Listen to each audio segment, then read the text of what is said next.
एक गांव में सेठानी लक्ष्मी रहती थी, जो बहुत ही ज्यादा अकड़ू और खड़ूस थी। विनोद ने कुछ दिनों पहले ही सेठानी से पैसे उधार लिए थे, पर अचानक उसकी मौत हो गई, जिसके बाद उसने उसके बेटे रमेश से पैसे मांगे, पर रमेश के पास पैसे नहीं थे। इसके बाद उसने उसे अपने घर पर नौकर बना लिया। अब रमेश लक्ष्मी के घर पर ही रहने लगा और नौकर का काम करने लगा था, पर लक्ष्मी उस पर बहुत ज्यादा अत्याचार करती थी। वहीं रमेश की इच्छा थी कि वो पढ़ लिख कर कुछ बन जाए, पर लक्ष्मी ने उसके सारे सपनों पर पानी फेर दिया। एक दिन लक्ष्मी बाजार जा रही थी तो उसने रमेश से कहा, अरे रमेश जल्दी आ, कहाँ मर गया जाकर? आया मालकिन, बताइए क्या है? मैं बाजार जा रही हूँ तो तू मेरे साथ चल, क्योंकि सामान तो तुझे ही लाना है। हाँ हाँ, अभी चलता हूँ, बस खाना थोड़ा रह गया है। अरे खाना बाद में बना लेना, वैसे भी अभी मुझे भूख नहीं लगी है और अभी तेरे मालिक को आने में भी समय है। ठीक है, जैसा आप कहो। इसके बाद रमेश लक्ष्मी के साथ बाजार चला गया। लक्ष्मी ने बाजार जाकर बहुत सारी खरीदारी की और फिर सारा सामान रमेश को पकड़ा दिया। सामान इतना ज्यादा था कि रमेश से संभाला ही नहीं जा रहा था, जिस वजह से उसके हाथ से एक थैली छूट गई। ये देखकर लक्ष्मी को काफी गुस्सा आ गया और वो उस पर चिल्लाते हुए बोली, अरे अंधा है क्या, दिखाई नहीं पड़ता है, थैला गिरा दिया। पता है इसमें कितना महंगा सामान है, जितनी तेरी तनख्वाह नहीं है उससे ज्यादा महंगा इसमें सामान है। मुझे माफ कर दीजिए मालकिन, मैंने जानबूझकर नहीं किया, सामान ज्यादा था, इस वजह से हाथ से छूट गया। मुझसे जवान चलाता है, चल घर, अब तुझे घर जाकर बताऊंगी। इस महीने की तनख्वाह तेरी कट गई समझो।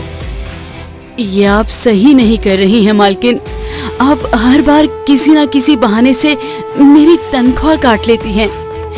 इस तरह मैं आपको अपने बापू का कर्ज कैसे चुका पाऊंगा?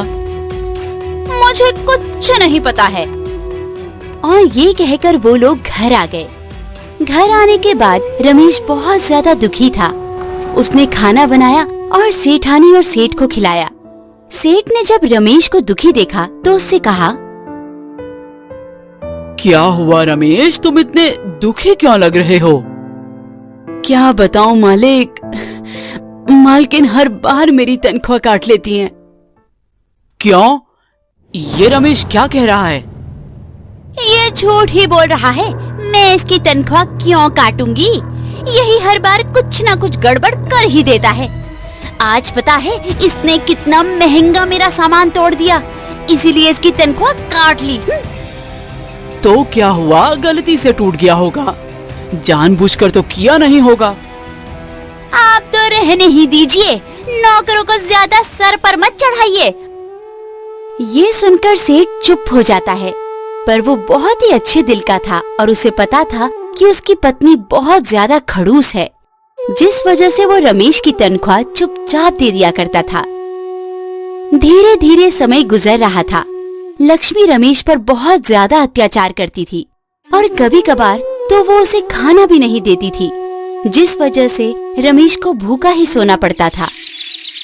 एक दिन की बात है, सेठ और सेठानी अपनी गाड़ी में कहीं बाहर घूमने जा रहे थे, तो सेठानी ने रमेश से कहा, अरे रमेश चल, तू भी मेरे साथ चल। पर मालकिन, मैं आप लोगों के साथ क्या करूँगा जाकर? हाँ, ये ठीक कह रहा है, ये हम लोगों के साथ क्या करेगा जाकर? अरे एक दो नौकर तो साथ में होने ही चाहिए, वैसे भी हमारा सामान कौन उठाएगा? मैं हूँ तो मैं उठा लूंगा।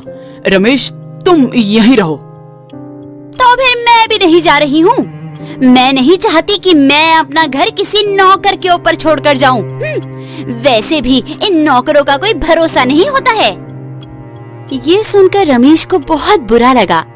इस पर सेठ ने सेठानी से कहा, ठीक है, यदि तुम यही चाहती हो तो रमेश तुम हमारे साथ चलो।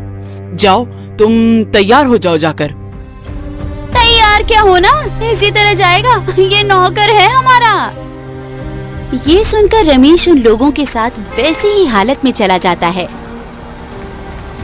वो लोग आराम से पूरा शहर घूम रहे थे, तभी उन्हें एक सुनसान रास्ते से गुजरना पड़ा। सेठानी को घबराहट हो रही थी। जी इतनी सुनसान रास्ते से क्यों ले जा रहे हो? अरे दूसरे रास्ते में बहुत ज्यादा गड्ढे हैं, इसी वजह से। तुम परेशान मत हो। वो लोग आराम से कार चलाते हुए आ ही रहे थे, तभी एक कार सामने से आकर उन लोगों की कार को रोक लेती है और उसमें से कुछ आदमी निकले और वो सेठ और सेठानी से बोले, जितना भी जेवर पैसा है जल्दी से निकाल दो, वरना ये चाकू अभी सेठानी के मार दूंगा। ये सुनकर सेठ बहुत ज्यादा परेशान हो गया। वहीं रमेश ये सब देख रहा था। हमें छोड़ दो, मैं अभी तुम्हें सब कुछ देती हूँ। और ये कहकर सेठानी एक एक करके अपना सामान उतारने लगी। तभी रमेश ने अचानक से उस आदमी के मुंह में मुक्का मारा और उससे चाकू छीन लिया। इसी के साथ उसने दूसरे आदमी को भी अच्छी तरह पीटा, जिससे वो लोग वहाँ से भाग गए। उन लोगों के जाने के बाद लक्ष्मी को अपनी गलती का एहसास हुआ कि उसने आज तक रमेश के साथ इतना बुरा किया। इस पर सेठ ने रमेश से कहा, तुम्हारा बहुत बहुत धन्यवाद रमेश, जो तुमने हमारी जान बचा ली, वरना मैंने तो समझा आज हम जान से भी जाएंगे और माल से भी। अरे मालिक, मेरे होते हुए आप लोगों को कुछ नहीं हो सकता है। मुझे माफ कर दो रमेश, मैंने तुम्हारे साथ बहुत बुरा किया, तुम पर हमेशा अत्याचार किया। अरे मालकिन, आप ऐसा क्यों कह रही हैं? आप तो मेरी माँ समान हैं।